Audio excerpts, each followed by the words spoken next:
नमस्कार साथियों, black book of English vocabulary के इडियम्स एंड फ्रेज के लेक्चर 2 में आपका स्वागत है। तो अगर पहला लेक्चर नहीं देखे हैं तो आप डिस्क्रिप्शन बॉक्स से प्लेलिस्ट के थ्रू जाकर देख सकते हैं।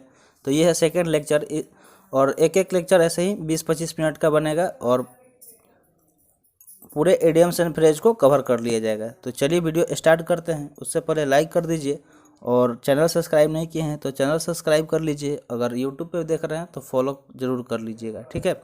तो चलिए स्टार्ट करते हैं। देखिए फर्स्ट है, जिसके पहले 25 हो गया था तो 26 नंबर से हम स्टार्ट करेंगे। तो 26 नंबर है टू एंड इन स्मोक। क्या है? टू एंड इन स्मोक मतलब कोई ऐसा चीज़ जो क्या हो जा रहा है, स्मोक यानी कि धुएं में ख़त्म हो जा रहा है, यानी कि धुएं में वो ख़त्म हो जा रहा है, धुएं में उड़ जा रहा है। तो इसका मीनिंग की बात करें तो इसका मीनिंग हुआ to come to nothing, and without any practical result या फिर यील्डेड नो रिजल्ट, यानी कि ऐसा रिजल्ट लाना कि उसमें आपको कोई फल ही नहीं मिला, मतलब कोई उसका रिजल्ट ही नहीं मिला। And without any practical result यानी कि बिना किसी रिजल्ट का कोई चीज़ खत्म हो जाएगी, ठीक है। तो उसके लिए क्या इडियम्स या फ्रेज यूज होगा? टू एंड इन स्मोक, ठीक है, या फिर यील्डेड नोट रिजल्ट, ठीक है। तो देखिए इसका अगर हिंदी मीनिंग का बात करें तो हिंदी मीनिंग क्या हो जाएगा? धुएं में उड़ना या कोई परिणाम न निकलना। मतलब देखिए टू एंड इन स्मोक यानी कि धुएं में कोई चीज़ खत्म हो जाना, यानी कि धुएं में उड़ जाना जिसका कोई परिणाम ना निकल रहा, जिसका कोई रिजल्ट नहीं निकल रहा हो, ठीक है। तो 26 नंबर आई होप समझ में आ गया होगा। अब देखते हैं नेक्स्ट। अगर नेक्स्ट की बात करें तो नेक्स्ट है 27 number, to flog a dead horse, यानी कि डेड हॉर्स को क्या करना? फ्लॉग करना, उसको दौड़ाना। मरा हुआ घोड़ा कभी दौड़ेगा? नहीं दौड़ सकता है, ठीक है। तो इसका मीनिंग क्या हो सकता है? To attempt to do the impossible, waste energy on an unalterable situation, यानी कि अल्टरेबल मतलब होता है जो बदल सके और अनअल्टरेबल मतलब क्या होगा कि जो बदल नहीं सकता। तो कोई ऐसा मतलब जो बिना बदलने वाला सिचुएशन के पीछे अपने एनर्जी को क्या करना? वेस्ट करना, मतलब ऐसा काम करना जिससे कोई फ़ायदा नहीं हो। To attempt to do impossible यानी कि इम्पॉसिबल काम करने का कोशिश करना, ठीक है। तो इसका मीनिंग क्या हो जाएगा कि मुर्दे में जान डालने की कोशिश करना, ठीक है। यानी कि जो पहले से ही मरा हुआ है उसमें जान डाल सकते हैं? नहीं डाल सकते हैं, यानी कि ये क्या है? ये एक इम्पॉसिबल काम है। अब देखते हैं नेक्स्ट। तो नेक्स्ट है 28 number, to have the gift of the gab. To have the gift of the gab का मतलब होता है टैलेंट फॉर स्पीकिंग या स्पीक वेरी वेल या टू बी इक्वलेंट। देखिए इक्वलेंट मतलब क्या होता है? इलोक्वेंट। इलोक्वेंट मतलब होता है जो बहुत अच्छे से बोलता है। तो जो अगर अच्छे से बोलता है, जिसके पास टैलेंट है बोलने की, तो उसको हम क्या बोलेंगे? To have the gift of the gab. मतलब उसके पास कैसा गिफ्ट है? गिफ्ट ऑफ द गैप है, यानी कि उसके पास टैलेंट है बोलने का, वो बहुत अच्छा बोलता है। तो उसका हिंदी मीनिंग का बात करें तो उसका हिंदी मीनिंग क्या हो जाएगा? वाक्य पटुता। क्या हो जाएगा? वाक्य पटुता उसका हिंदी मीनिंग हो जाएगा, ठीक है। वाक्य पटुता उसका हिंदी मीनिंग हो जाएगा, ठीक है। यहाँ पे आप देख सकते हैं। तो अब देखते हैं नेक्स्ट की बात करें तो नेक्स्ट है 29 number, to read between the lines. क्या है? To read between the lines. इसका मीनिंग का बात करें तो इसका मीनिंग क्या हो जाएगा? अंडरस्टैंड द हिडन मीनिंग, यानी कि कोई चीज़ जो जिसका मीनिंग छुपा हुआ है और उसको समझना, ठीक है। बहुत सारे जैसे कोई बात होता है जो सब किसी के समझ में नहीं आता है, लेकिन जो चालाक होते हैं, ज़्यादा दिमाग वाले होते हैं, वो क्या करते हैं? समझ लेते हैं किसी भी बात को। तो उनके लिए ये यूज होगा to read between the lines, यानी कि लाइन्स के बीच में का समझना, ठीक है। तो understand the hidden meaning, find more meaning than the words appears to express, या to understand the implied meaning, ठीक है।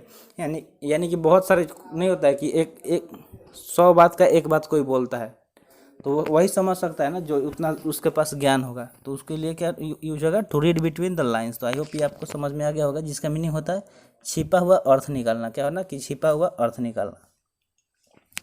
नेक्स्ट है 30 नंबर, ए डार्क हॉर्स। क्या है? A dark horse. A dark horse की बात करें तो इसका मीनिंग क्या हो जाएगा? एन अनएक्सपेक्टेड विनर, यानी कि ऐसा जैसे कोई एक्सपेक्ट नहीं कर रहा हो, ठीक है, और वो जीत जाए। जैसे रेस हो रहा है, ठीक है, और सब जैसे मैच हो रहा है और इंडिया पाकिस्तान में, और सबको पता है कि मैच इंडिया ही जीतेगा, क्योंकि अक्सर वही होता है, और अचानक से कोई मतलब लक साथ नहीं दिया टीम इंडिया का और पाकिस्तान जीत गया। तो उसके लिए क्या होगा? Idiom use the dark horse, ठीक है।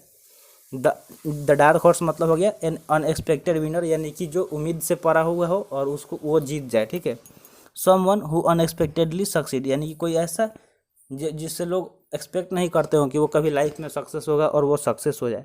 एन अननोन एंट्री, ठीक है। ए कंपटीटर ऑफ अननोन कैपेबिलिटी, यानी कि एक ऐसा कंपटीटर जिसके कैपेबिलिटी को लोग अंदाज़ा नहीं लगा सकते हैं और उसके बारे में नहीं जानते हो, और वो रैंडम क्या हो? जीत हासिल कर ले, ठीक है। तो इसका हिंदी मीनिंग क्या हो जाएगा, अप्रत्याशित विजेता। क्या हो जाएगा, अप्रत्याशित विजेता। तो आई होप ये स्लाइड क्लियर हो गया होगा। इसमें 5 इडियम्स फ्रेज थे। अब देखते हैं नेक्स्ट स्लाइड की तरफ। नेक्स्ट स्लाइड क्या है, a fish out of water. देखिए, अगर मछली को पानी से बाहर निकाल देंगे तो उसके लिए कैसा सिचुएशन हो जाएगा, एन अनकम्फर्टेबल पोजीशन, यानी कि उसके लिए वो पोजीशन क्या हो जाएगा, वो सिचुएशन अनकम्फर्टेबल होगा, क्योंकि मछली हमेशा पानी के अंदर ही कंफर्टेबल फील करती है, और उसको पानी से बाहर निकाल देंगे तो उसके लिए वो पोजीशन क्या हो जाएगा, अनकम्फर्टेबल हो जाएगा। यानी कि इन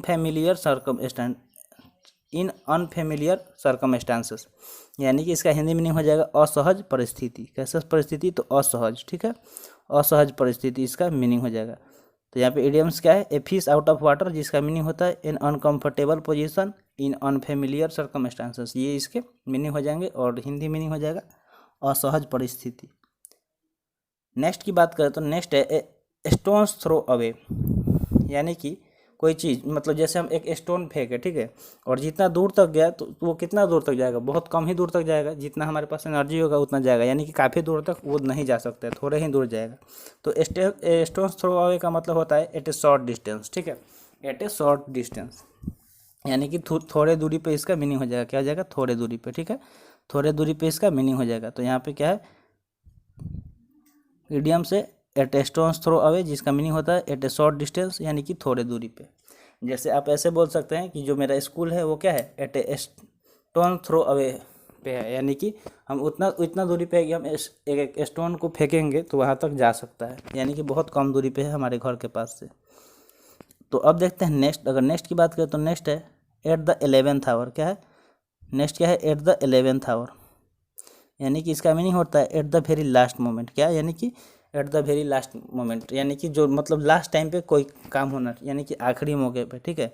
जैसे आप जा रहे हैं ट्रेन पकड़ने, तो आप ऑलरेडी लेट कर चुके हैं, और जैसे तैसे कब पहुँचे, तो एट द 11th आवर, यानी कि आखिरी मौके पे पहुँचे। अगर थोड़ा सा भी लेट होता तो ट्रेन आपकी छूट जाती, यानी ट्रेन तो चली जाती, आप वहाँ छूट जाते, ठीक है। तो नेक्स्ट है barking of the wrong tree.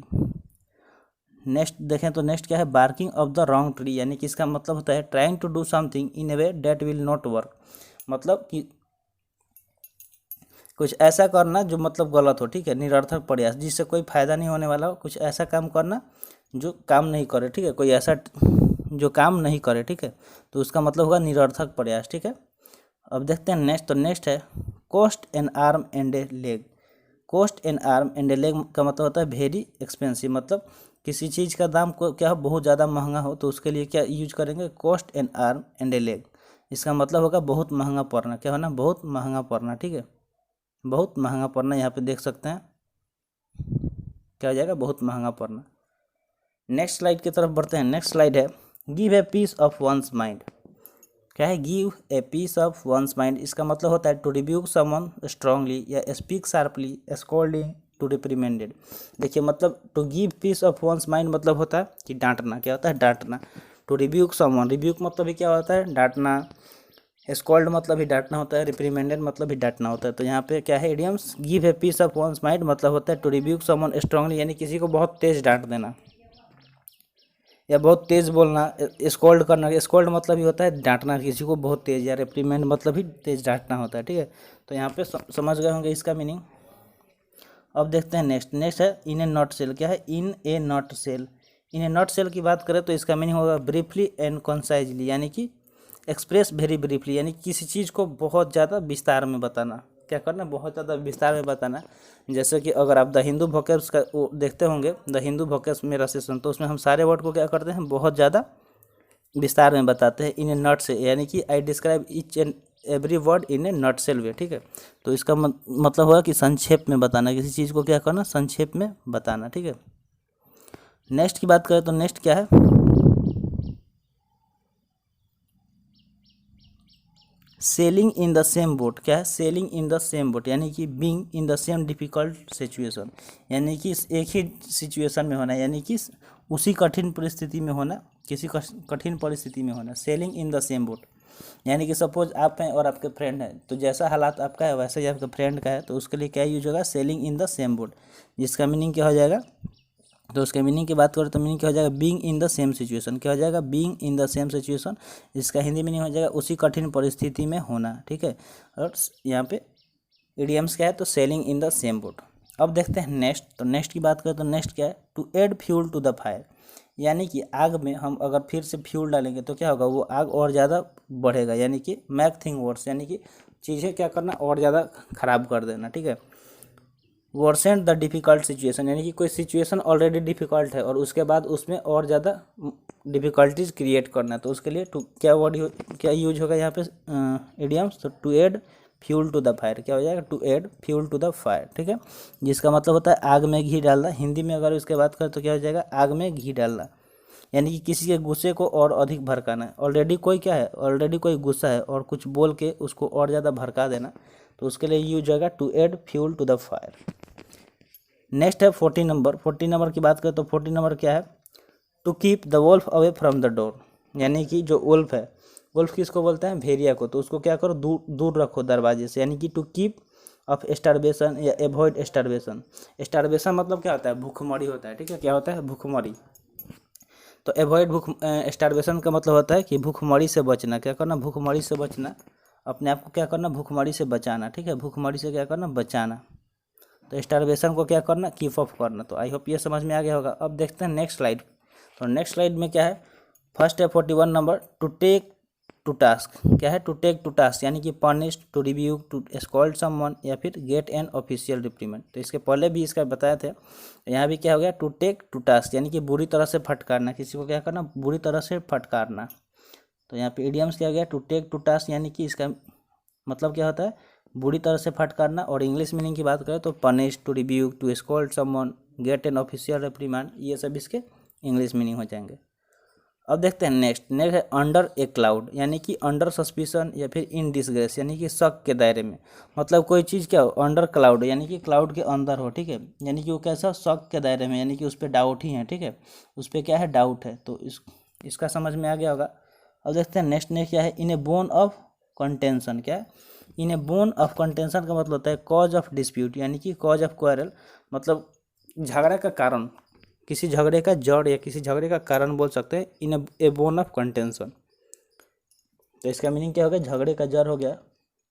Next है ए क्लोज सेव। क्या है, ए क्लोज सेव मतलब होता है narrow scope escape from danger, यानी कि किसी बुरी परिस्थिति से क्या हो ना, बार बार बचना, यानी कि बाल बाल बचना, इसका हिंदी मीनिंग हो जाएगा। तो यहाँ पे इडियम्स क्या है, ए क्लोज सेव, जिसका मीनिंग होता है narrow escape from the danger, यानी कि बाल बाल बचना।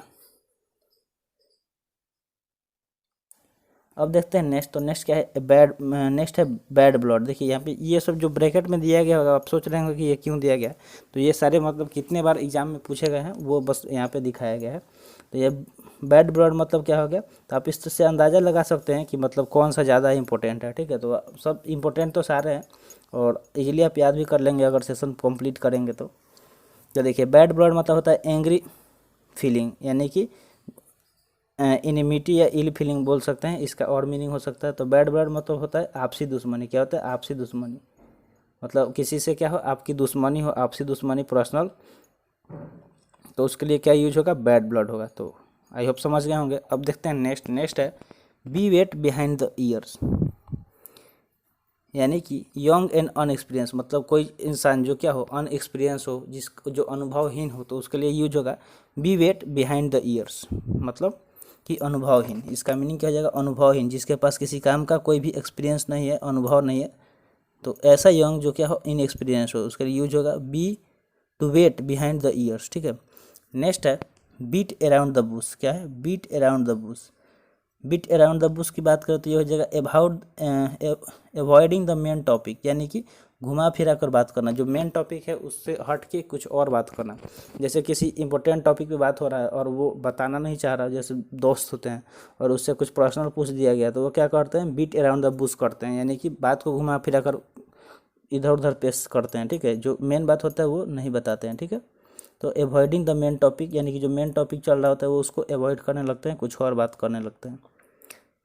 नेक्स्ट है बेस्ट ऑफ बोथ वर्ल्ड्स। क्या है, बेस्ट ऑफ बोथ वर्ल्ड्स मतलब होता है a situation wherein someone has the privilege of enjoying two different opportunity all the advantage. देखिए the best of both worlds मतलब होता है ऑल द एडवांटेज, यानी कि इसका हिंदी मीनिंग होता है दोनों हाथों में लड्डू होना। क्या होना? दोनों हाथों में लड्डू होना, यानी कि आपको बहुत सारा अपॉर्चुनिटी मिल रहा है, बहुत सारे फायदे मिल रहे हैं, तो बेस्ट ऑफ बोथ वर्ल्ड बोल सकते हैं उसके लिए। क्या हो जाएगा? बेस्ट ऑफ बोथ वर्ल्ड्स, मतलब कि दोनों हाथों में लड्डू होना, यानी कि हर प्रकार से आपको फायदा ही फायदा है, यानी कि बेनिफिट ही बेनिफिट है। नेक्स्ट की बात करें तो नेक्स्ट है bite off more than one can chew. क्या है? Bite off more than one can chew, यानी कि to take more than one can deal with, या to take on a task too big of oneself, यानी कि अपनी क्षमता से अधिक काम लेना। बहुत सारे होते हैं जिनका कैपेसिटी बहुत कम होता है और वो उससे ज़्यादा काम ले लेते हैं, तो उनके लिए क्या यूज होगा? Bite off more than one can chew, यानी कि आप इतना ज़्यादा ले लिए कि आप उसको चबा नहीं सकते हैं। ठीक है, च्यू मतलब क्या होता है? चबाना, यानी कि to take more than one can deal with, यानी कि जितना आप डील कर सकते हैं उससे ज़्यादा आप कोई काम ले रहे हैं। ठीक है, तो क्षमता से अधिक काम लेना इसका हिंदी मीनिंग हो जाएगा। अब देखते हैं नेक्स्ट है कॉल इट ए डे। क्या है? Call it a day. Call it a day का मतलब क्या होता है?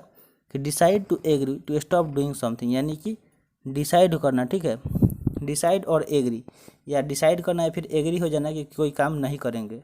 टू स्टॉप डूइंग समथिंग, यानी कुछ करने को रोकेंगे। To give up work and go back to home, यानी कि इसका मतलब होता है कि काम करने से त्याग करके हम घर वापस चले जाएंगे, यानी कि संन्यास ले लेंगे। ठीक है, जैसे क्रिकेटर क्या करते हैं, जब उनका एज ज़्यादा हो जाता है, अधिक खेल लेते हैं और अब सोचते हैं कि अब नहीं अच्छा खेल पाएंगे, तो वो क्या कर लेते हैं? कॉल इट ए डे, यानी कि संन्यास ले लेते हैं। तो आई होप आपको समझ में आ गया होगा। तो आज का सेशन यहीं पर समाप्त हुआ। सेशन कैसा लगा कमेंट सेक्शन में ज़रूर बताइएगा। तो मिलते हैं फिर अगले सेशन में। जय हिंद।